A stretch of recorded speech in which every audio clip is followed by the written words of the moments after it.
This one's a book club mini episode, but it's also a tutorial for bullet journaling. So welcome to this series where I dissect high impact books. Today we'll be talking about the bullet journal method by Ryder Carroll.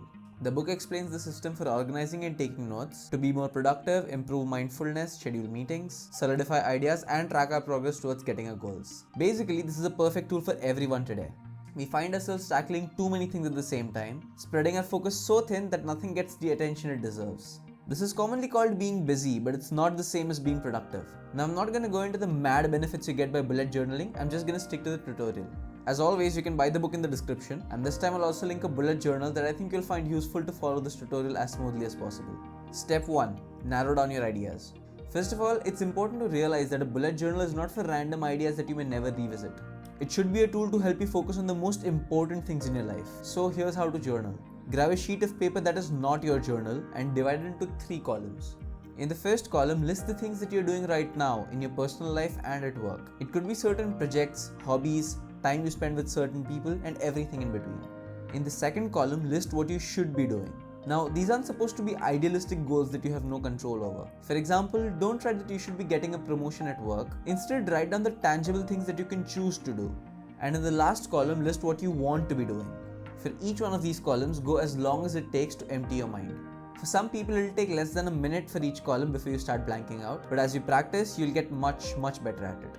Only after you're satisfied, move on to the next step. Look at each task and ask yourself, is this task either necessary or important to me? If not, cross it off, and soon you'll only have those things that you really want in your journal. And this is the first lesson. What you leave out is just as important as what you put into it. Step 2. Making your journal. Grab a physical notebook as your bullet journal and something to write onto it. Try not to journal on a phone or a computer because it only allows for more distractions, and you want as much focus as possible for this one task. Again, I have a link to my favorite notebooks in the description for you to have the most satisfying journaling experience. Enjoying the process is extremely important. Now the bullet journal is broken up into 4 sections: the index, the daily log, the monthly log, and the future log. The index tells you where everything in your journal is and makes sure you never forget an idea or an appointment again.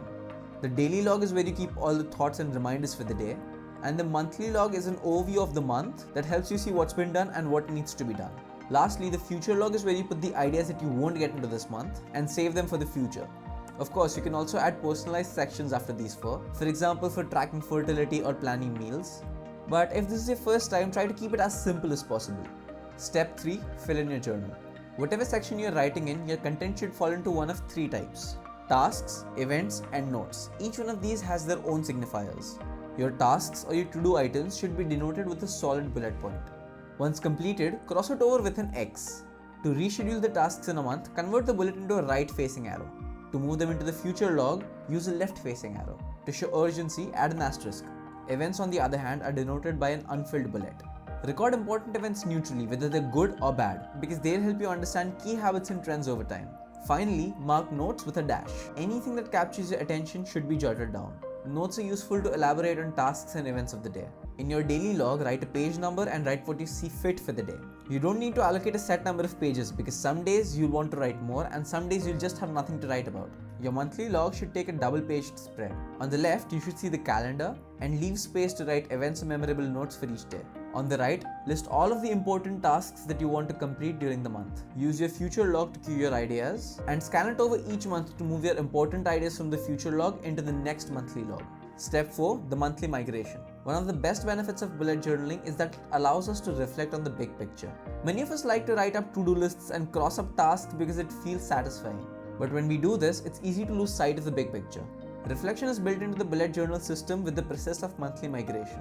This is where you sift through and evaluate everything you logged in the month. It works like this. To set up your new monthly log, scan through all of the collections you've written so far. You'll probably come across some unfinished tasks, which is completely fine. Then ask yourself if those tasks are still meaningful or vital.